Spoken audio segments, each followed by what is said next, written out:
പ്രിയ ദൈവമക്കളെ, ഈ പുതിയ പ്രഭാതത്തിലേക്ക് നമ്മെ നടത്തിക്കൊണ്ടുവന്ന ജീവനുള്ള ദൈവത്തിന് സകല മഹത്വവും സമർപ്പിക്കാം. ഇന്നത്തെ നമ്മുടെ അനുദിന പ്രഭാത തിരുവചന വായന പുറപ്പാട് പുസ്തകം 21-ാം അധ്യായം 26 മുതൽ 31 വരെയുള്ള തിരുവചന ഭാഗമാണ്. ഈ ദൈവവചനം നമ്മെ പഠിപ്പിക്കുന്നത് നീതി, ഉത്തരവാദിത്വം, മനുഷ്യജീവന്റെ വില, കരുണ എന്നിവയെക്കുറിച്ചാണ്. ഈ ധ്യാനത്തിലൂടെ ദൈവം നമ്മോട് സംസാരിക്കട്ടെ. നമുക്ക് പ്രാർത്ഥിക്കാം. സ്വർഗീയ പിതാവാം ദൈവമേ, ഈ പ്രഭാത സമയത്ത് ഈ തിരുവചനത്തിന് മുൻപിൽ ഞങ്ങൾ വിനയത്തോടെ നിൽക്കുകയാണ്. ഞങ്ങളുടെ ഹൃദയം തുറന്ന് നിന്റെ സ്വരം കേൾക്കുവാൻ തമ്പുരാനെ അവിടുന്ന് കൃപ നൽകണമേ. നീതിയുടെയും സ്നേഹത്തിൻ്റെയും വഴിയിൽ നടക്കുവാൻ ഞങ്ങളെ അവിടുന്ന് പഠിപ്പിക്കണമേ. ഇന്നത്തെ തിരുവചന ധ്യാനം ഞങ്ങളുടെ ജീവിതത്തെ മാറ്റുന്ന ഒരു അനുഗ്രഹമായി തീരുമാറാകണമേ. ഞങ്ങളുടെ കുടുംബങ്ങളെയും ഞങ്ങളുടെ ജോലികളെയും ജീവിത ഭാരങ്ങളെയും തമ്പുരാനെ നിന്റെ കരങ്ങളിൽ സമർപ്പിക്കുന്നു. യേശുക്രിസ്തുവിന്റെ നാമത്തിൽ പ്രാർത്ഥിക്കുന്നു. കൃപയോട് കേൾക്കണം പിതാവേ, ആമേൻ. പുറപ്പാട് പുസ്തകം 21-ാം അധ്യായം 26 മുതൽ 31 വരെയുള്ള തിരുവചന ഭാഗം. ഒരുത്തൻ അടിച്ച് തൻ്റെ ദാസന്റെയോ ദാസിയുടെയോ കണ്ണ് കളഞ്ഞാൽ അവൻ കണ്ണിന് പകരം അവനെ സ്വതന്ത്രനായി വിട്ടയക്കണം. അവൻ തൻ്റെ ദാസന്റെയോ ദാസിയുടെയോ പല്ല് അടിച്ചു തകർത്താൽ അവൻ പല്ലിനു പകരം അവനെ സ്വതന്ത്രനായി വിട്ടയക്കണം. ഒരു കാള ഒരു പുരുഷനെയോ സ്ത്രീയെയോ കുത്തിക്കൊന്നാൽ ആ കാളയെ കല്ലെറിഞ്ഞു കൊല്ലണം. അതിൻ്റെ മാംസം തിന്നരുത്. കാളയുടെ ഉടമസ്ഥനോ കുറ്റമില്ലാത്തവൻ.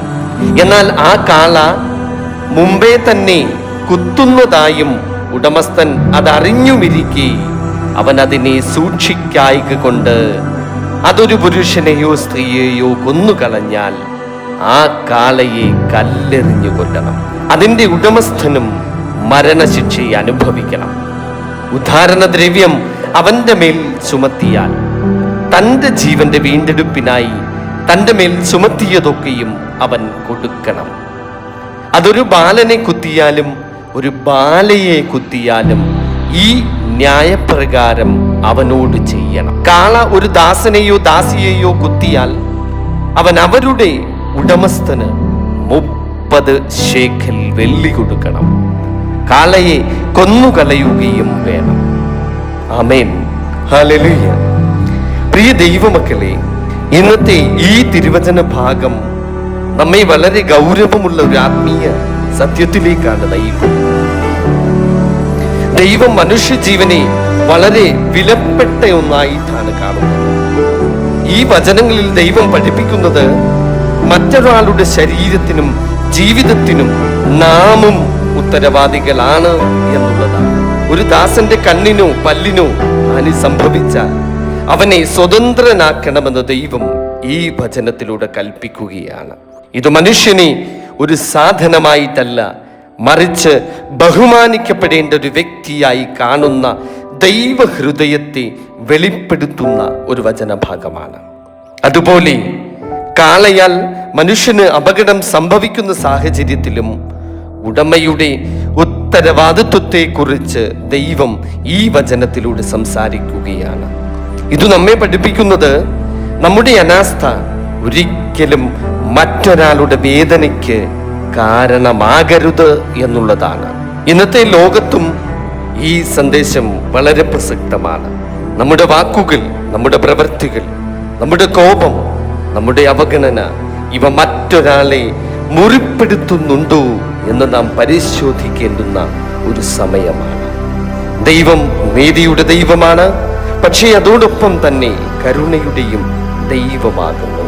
നാം മറ്റുള്ളവരോട് എങ്ങനെ പെരുമാറുന്നു എന്ന് ദൈവം സ്വർഗത്തിൽ നിന്ന് ശ്രദ്ധിച്ച് നോക്കിക്കാണുന്നുണ്ട്. പ്രിയ ദൈവമക്കളെ, ഈ വചനഭാഗം നമ്മെ പഠിപ്പിക്കുന്നത് മറ്റുള്ളവരുടെ ജീവിതത്തെ നാം ബഹുമാനിക്കുക, ഉത്തരവാദിത്വത്തോടുകൂടി ജീവിക്കുക, അനീതിയിൽ നിന്നും വിട്ടുനിൽക്കുക, സ്നേഹത്തിലും കരുണയിലും നടക്കുക.